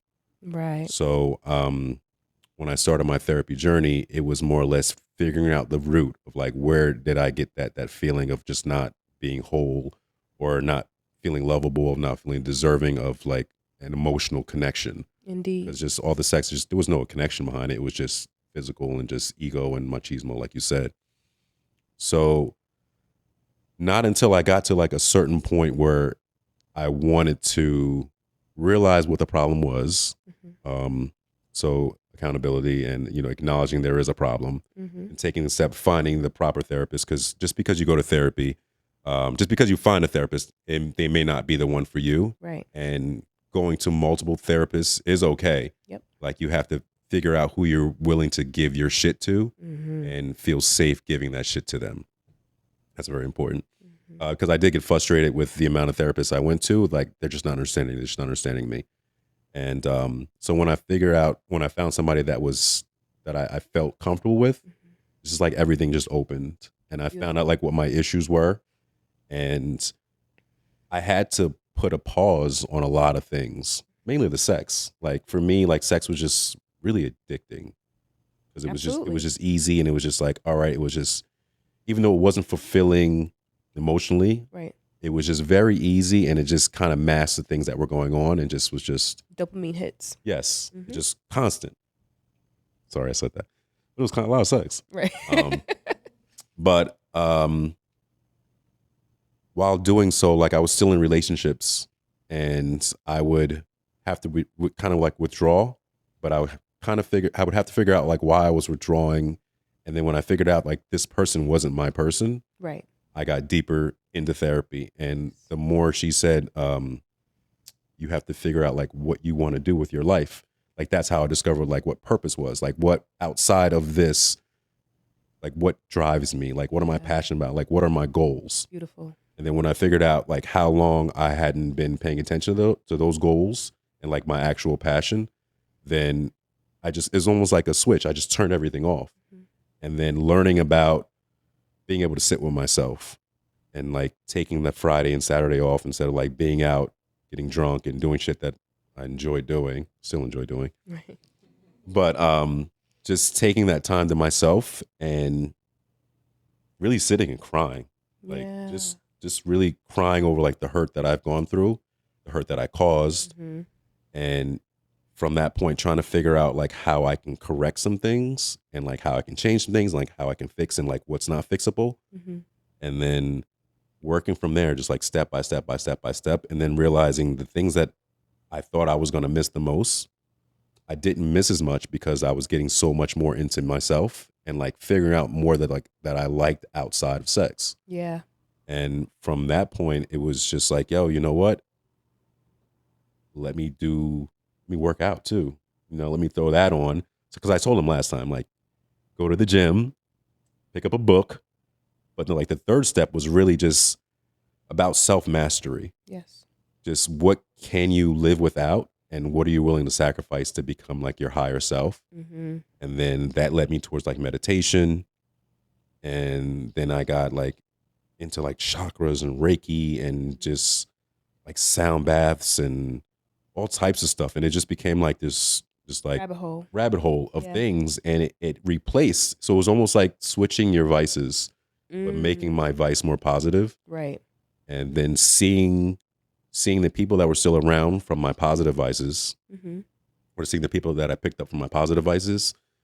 And ironically, not really ironic, but I feel that women find me way more attractive without me really speaking or saying too much.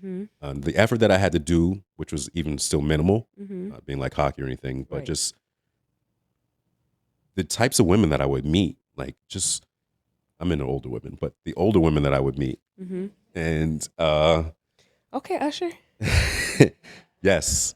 And then that the older women like had experiences, and I felt like, wow, you must see something in me that you want to experience with me and like share these with me. And so that made me feel worthy, but I felt actually worthy within myself to feel deserving of that. And before I didn't, it was more like, oh, she just sees me as this item and just object, arm candy or whatever. Right.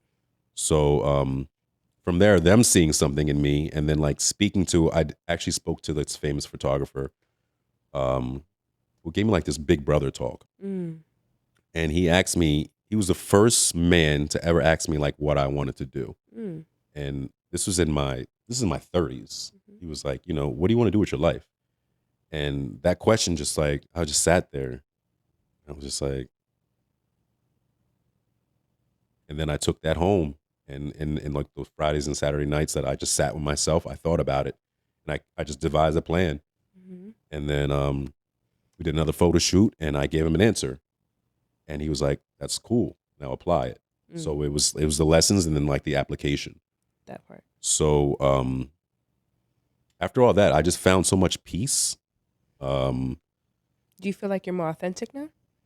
Super authentic, but I also feel like with the whole authenticity thing that people want to see one side of you, because like I feel like that's all that they can digest at a time. So when you try different things and like go out on a limb to do what makes you happy, I think that's where the quote unquote hate and the criticism comes from.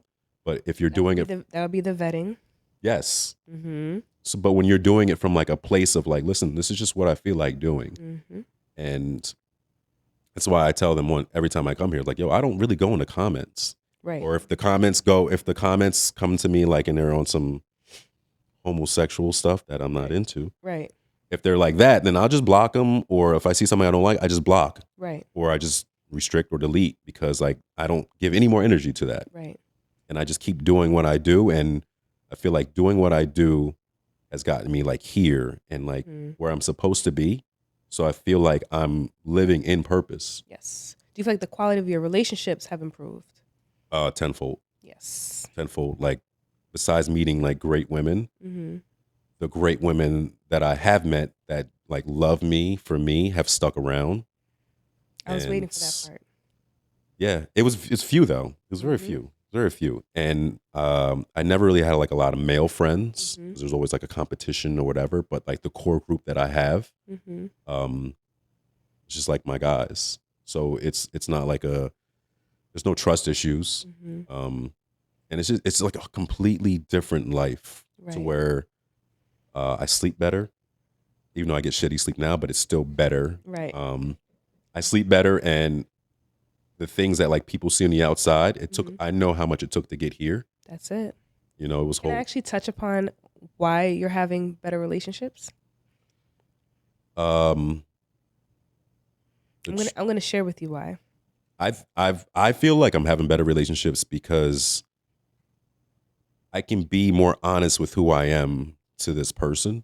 Indeed. So it's more or less, I'm gonna tell you who I am, and like you do with that information what you want, as opposed to like me being afraid to tell you and like you running off. Because like abandonment was like one of my biggest, core trauma issues, wounds. Yeah. So now I'm just me, and people see me and like, oh, this, and it don't really bother me because it's just me, and that's it. You got to take it or leave it, really. Absolutely. So one mistake that a lot of people make is that they come into relationships with their mask on fully and want you to earn meeting the real self. And so what happens is when you present the mask and that person loves the mask, internal dialogue becomes, I don't feel loved by this person. This person doesn't love me. They don't hold themselves accountable to say, did I give them the real self to love, or did I introduce them to my mask and that's who they love? So as an example, if a man leads with money and that's his mask, right? His superficial mask of being able to provide financially, he's leading with that, and a woman continues to take and consume, he feels used. But he led with money, right? And so if a woman leads with sex and a man never takes her anywhere really nice, it is because she led with the mask around utilizing her body in order to get attention, affection, and time. And so he continues to treat her like that. So what happened for you is, based on you experiencing your authentic self, you're giving people an opportunity to actually love you because you're actually the one loving yourself. That's when people have those conversations around, you know, you have to love yourself in order for people to love you.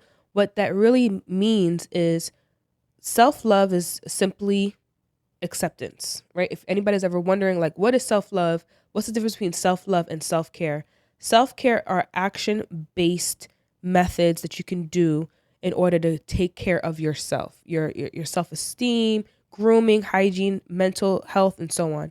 Self-love is accepting all parts of you, the good, the bad, the ugly, and being okay with it. It is well with my soul. That is self-love. I don't need to, when you want to change yourself so bad that you criticize yourself, you're resisting the self. And so it persists, which is why some people can't get through bad habits. But when you accept that that's where you are, something miraculous happens, you get to change. So when you accept yourself for who you are, that's part of shadow work, right? Is accepting the good, the bad, and the ugly. You're no longer asking anybody to love your mask. And so now, because you're showing up, whoever actually gives you that attention to your real self, you feel it now, because the mask is not in the way of you experiencing the love inside of you. So that is super dope. Again, it's more what's important to me where I am now, as far as, like, say, in a relationship, cheating. Like, that's always the easiest thing to do, and it's so easy to cheat. So I always look at it as, how much of the undisciplined self am I giving up to do that? Wow. That's how I consider it now. As opposed to before, it was just kind of like, I know I could do it and get away with it. So now, like, if I were to cheat, it's more or less, I'm literally disappointing myself first, and I know that's going to eat me more up than anybody else. And I know I have to restart this whole, not restart, but I have to start from, like, where my transgression started, you know? And I just don't want to do that. Right. So it's fucking tough. Is it? It's so tough. It's so tough. It's so tough. It's so tough. But what's tough about it? The lust is tough, honestly. I love women. Like, I love women. Oh my God. The attraction. I love women, and I love women that love women. That's the toughest part. Like, women that love women, and then, like, there's women. It's the easiest way to connect to getting out aggression for me. Got it. So shit that goes on with work, shit that goes on with, like, shit that I got going on in life. It's like, I know it could all go away, or I feel that I know that I used to use sex as a tool to deflect from what was really going on. Right. And because a woman's body and presence is comfort, can provide comfort. It's really, but see, that's the thing. It wasn't even that. For me, is the conquering. It was the little notches of, like, little notches added to my ego that made me feel more comfortable with going out to the world as how they see me, as, like, this masculine, oh, you work out, you whatever. But I tell somebody I cry, and I tell somebody, like, I'm in therapy, and then it's like, oh, what did you do that for? Right. You know? So it added to that. And just to not do that is, I just love women. Right. The experience of it. So at present, with all the work that you've done, is there still that primitive Absolutely. desire? Yeah. I don't want it to be in the way that, where we were talking about men, whether or not a man should be able to express vulnerability, and at what point in the relationship should he be able to express vulnerability to the point of crying. I wish that in the space of a man being in a relationship, he could do it as often as a woman can. But that is where I think that men do have it right, in terms of it is dangerous. It is a gamble, I will say, expressing that level of vulnerability with a woman. Many women cannot handle and don't know what to do when a man gets to that point. So do I think that it's fruitful for a man to be able to express, upset or frustration or cry at some point? I'm not saying a never, but I definitely would say it should not be as often as a woman.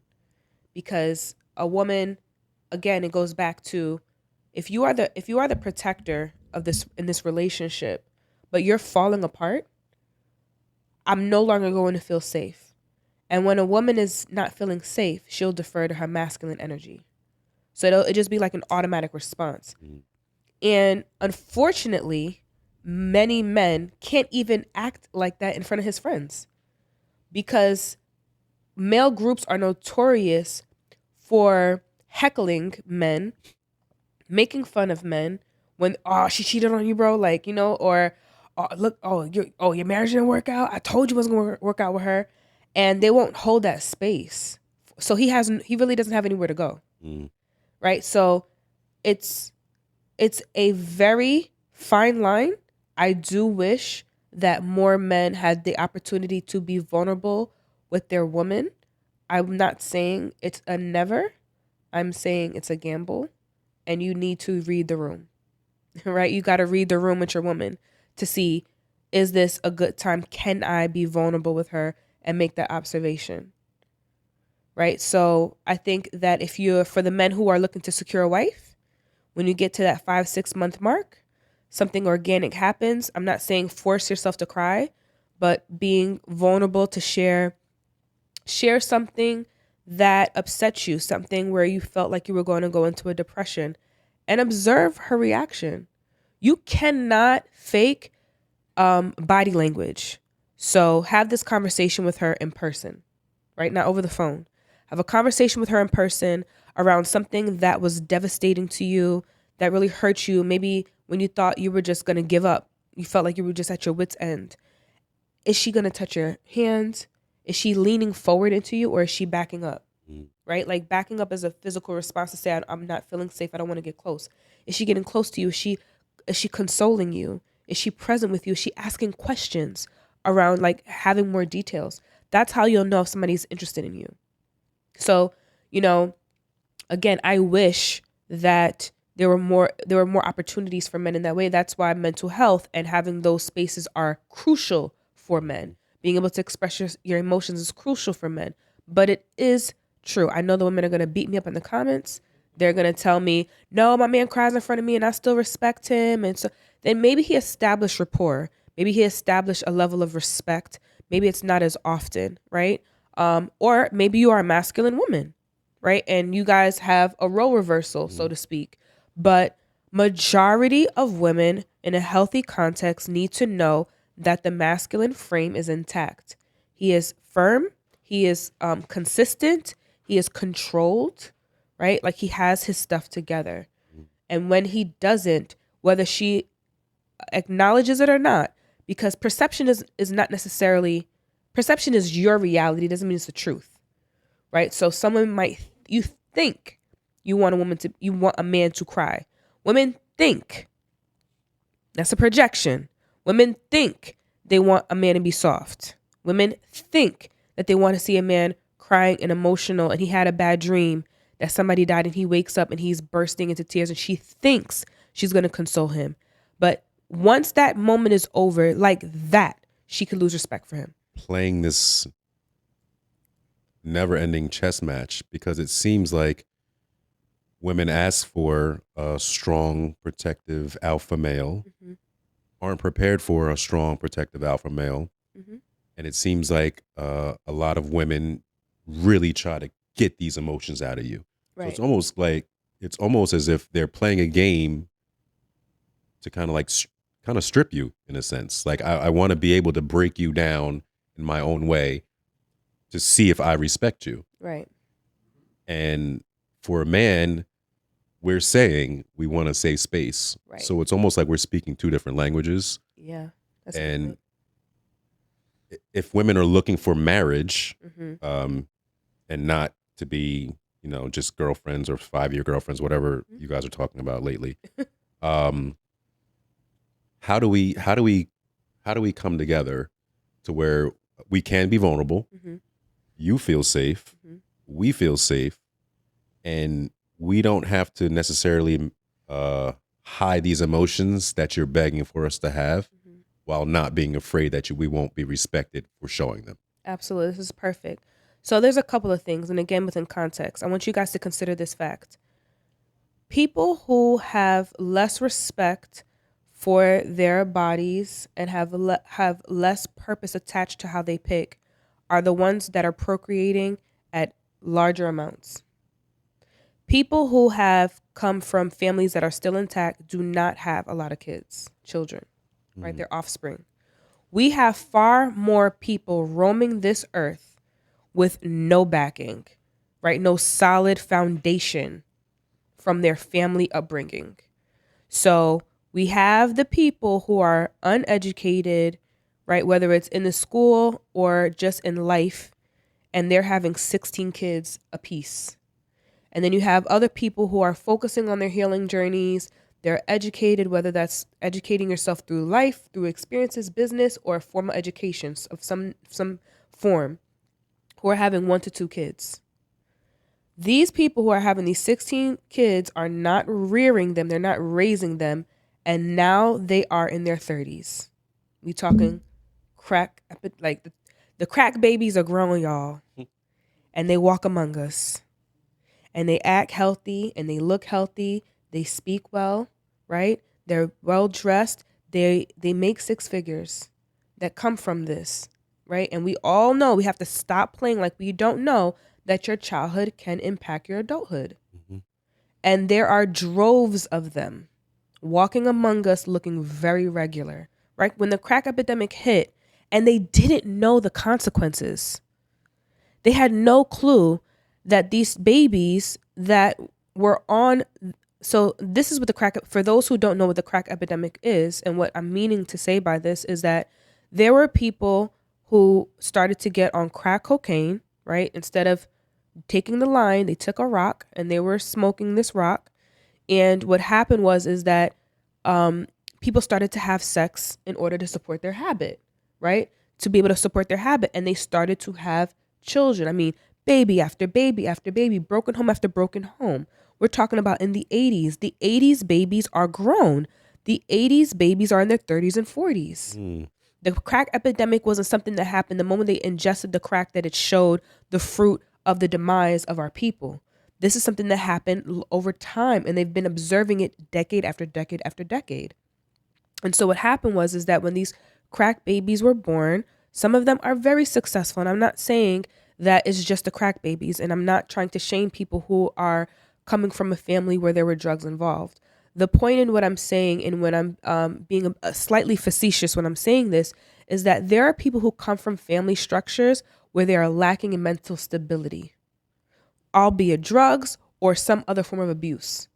And these people who don't necessarily work on their mental health and their physical health, right, are having children by the dozens. There's just more of them. And people who are conscious of their purpose and intentional with their seed, who are not spreading it all over the place, who are not just birthing babies by anyone, are having 1 to 2 kids apiece, 3 at maximum, right? There's just less who are coming from a generational foundation of health, physical, mental, spiritual, emotional health. So if you feel like the dating game and the dating scene is hard, it's because it is. It is hard. It is harder. It is harder to come from and find someone that has a strong family backing, which I've already mentioned. the intergenerational implication of having a person who is coming from a concentric circle of concentric degrees of separation between access to resources, including understanding, building wealth.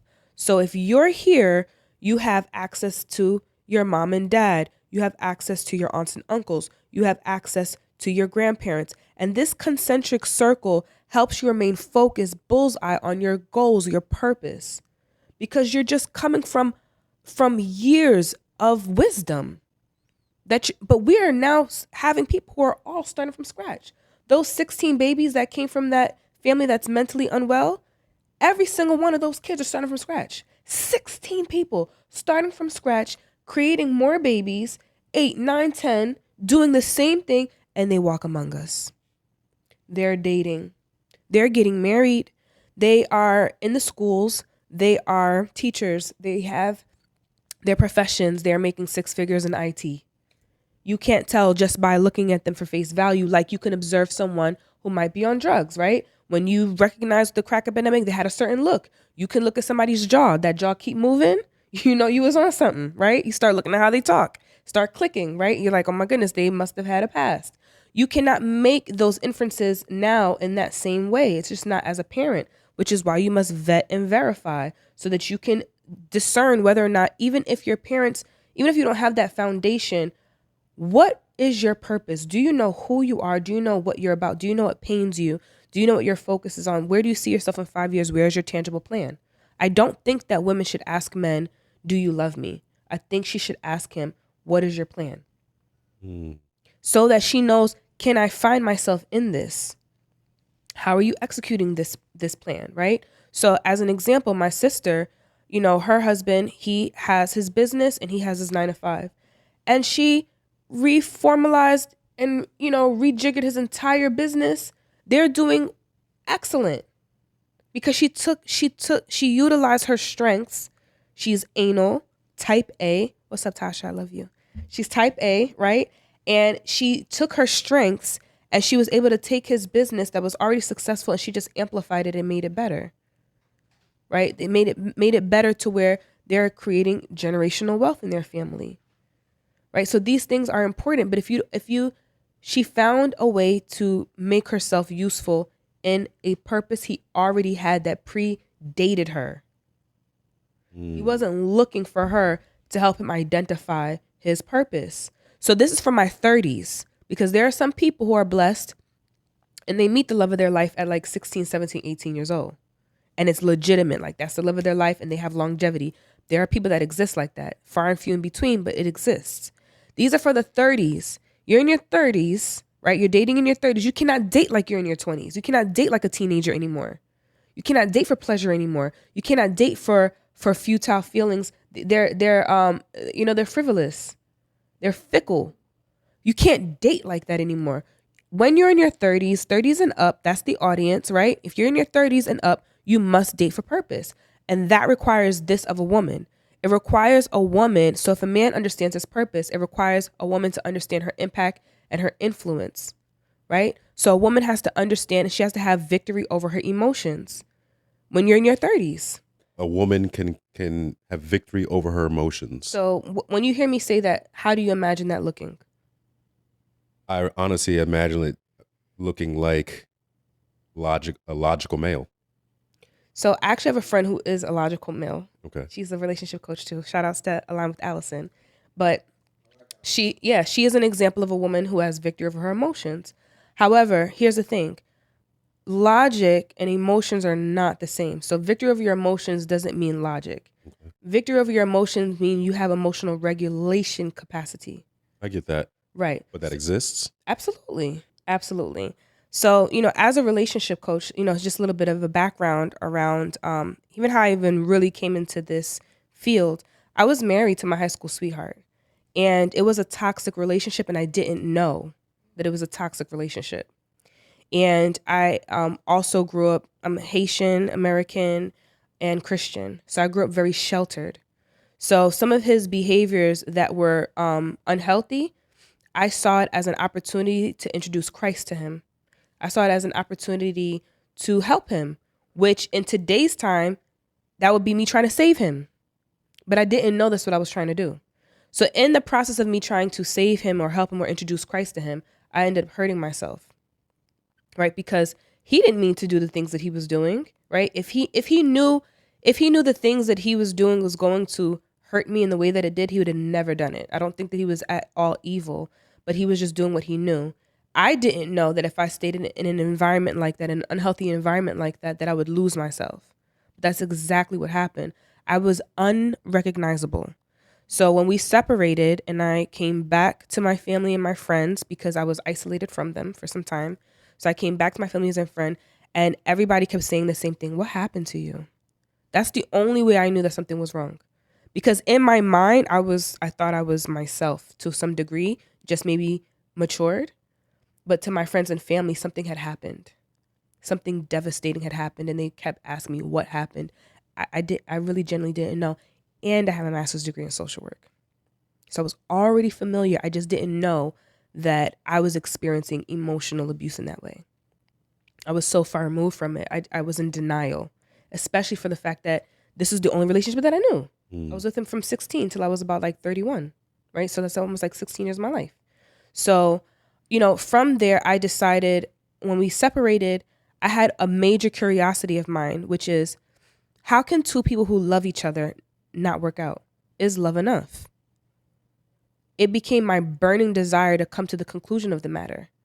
And I realized that, yes, love is enough, but love is a conduit. It's not the point. So what I mean by that is love attached to something else is what matters, is what is enough, right?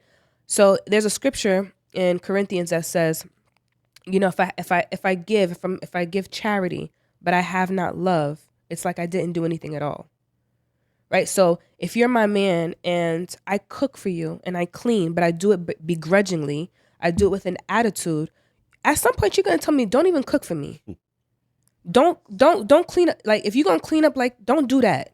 Mm-hmm. So love is not something that is an isolated thing. So people say, like, you need love, you need respect, you need trust. That's not quite how the energy of love. Love is an experience that gets attached to something. So I wanted what I wanted with him because I loved him and I knew that he loved me. But how we were showing up was with a grudge. So it's like as if all that we intended to do with love, it's like we didn't do it at all. So all of his efforts, I couldn't receive it. All of the respect I tried to show him, he couldn't experience it. So we detached. We didn't grow apart because we were never growing together from the beginning. It was already a hard fracture. It was destined to fail without a lot of help.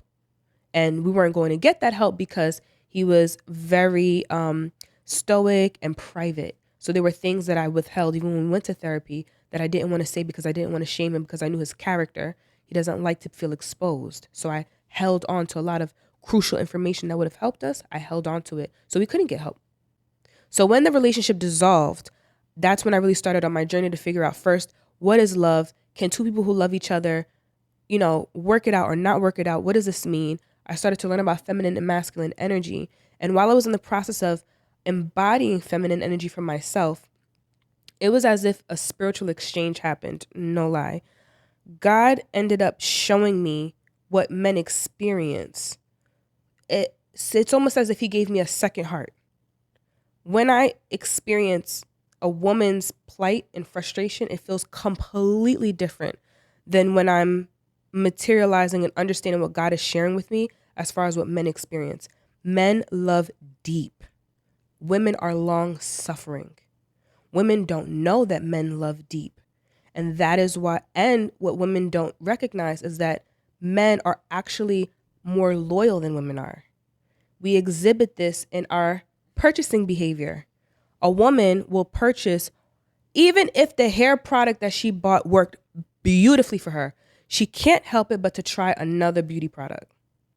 If a man finds a body soap that works for him, he's going to have that body for the next 20 years. Yeah. Very loyal, very consistent. It's not that men don't have the capacity to do so. Of course, there's conditioning and social, inferences and learnings that we need. But the point is that it's possible. It is there. We just don't recognize it. So because men are stoic and because men say things like we want respect, we believe, first off, women don't even know what that means tangibly. What respect, what does that look like? And second of all, men actually crave emotional intimacy and connection. But public facing will say respect. But when you really begin to break down respect, there's an emotional tension, connection to that, right? There's this, if he disrespected me, your feelings are hurt. You feel hurt. But we don't want to say that, so we'll say respect. So it becomes nuanced for a woman. You're not going to get respect from her because she doesn't understand that there's an emotional connection and intimacy. But if you speak in her language and say emotional intimacy and connection, you will feel respected. You understand? So there are times when I'm like burdened, emotionally burdened, when God is revealing and showing to me what men go through, experience the loneliness, the fear, right? Like I know that sometimes men don't want to say that they're afraid or they feel rejected, but it is, if it's not fear, then I would say terror and shock. Yes. I cannot even, I don't want to talk about it too much because I might end up crying, but that is how it feels. Knowing that men sometimes feel terrified when they have they recognize, if I don't make this work right now, there is no one to save me. Mm-hmm. When a woman says that, she can get government assistance. She can go to her sister's house and not get judged. She can crash out at somebody's place for years and it be understood. But when a man says he has nobody, he has no one. It is different. And from that, I also began to learn more about what a healthy man looks like. So this is why I am successfully single. Because now that I understand what a healthy man looks like, it's almost like a catch-22. It's like I know too much now, right? So I know a little bit too much. And one of the things that I will say that I've put out there, and I will say, of all the things that's on my list, and I have 5 things on my list that I want from my man, one of them that is crucial is that he must have a mentor. If I'm talking to a man, he is not being mentored by a man that reflects the quality of the life that he wants, or at least 2 to 3 that create that life that he wants, I cannot be with him because I already know too much. And the thing that I know about as a woman is that at some point in time, I will lose my influence. No matter how beautiful he may think I look, no matter how good I make him feel, at some point I will become common to him. And that allure will dissolve a bit. I can regenerate it with intention, right? And we have to regenerate that stuff. But after a while, he will get bored. As interesting as I might think that I am, as dynamic as I think that I might be, to him, I will become common. And in that, I will need his mentor to rescue him because I will not be enough. Well, the older male with the wisdom to tell him. The older male with the wisdom. You should nurture this. Yeah. Who will tell him, do not sleep with that girl. I know she is cute. That's fleet. He needs that wisdom. I will not be enough to keep. I'm not going to be enough to make him want to create that legacy. It can begin like that. There might be spurts of inspiration along the way, but at some point, whether I'm sick, right, I might fall ill, I might just have an off season, but something about me will become very common to him, right? Something about me will become predictable, and that polarity will fade. It doesn't mean that it doesn't get to be regenerated, because it does, and it can, and it should, right? That's a part of me that I hold responsible for myself. But that's one of the things that I'm longing for. Humor, right? His integrity, right? Are you who you say you are when no one's looking? Right? Those are the things that myself as a relationship coach and understanding men, that is crucial for me. Of all the things that I deem important, integrity and mentorship are top. Right? So I will not date anyone unless he has that. I appreciate you stopping by. You are always welcome here. Thank you. How was it with the men's advocate? I love having a men's advocate. I think you dropped off so many great tips, and I hope women actually listen and not just say nasty things to you or comments. Right. And if they do, you can come back to the men's side. Got you. Stay on our side.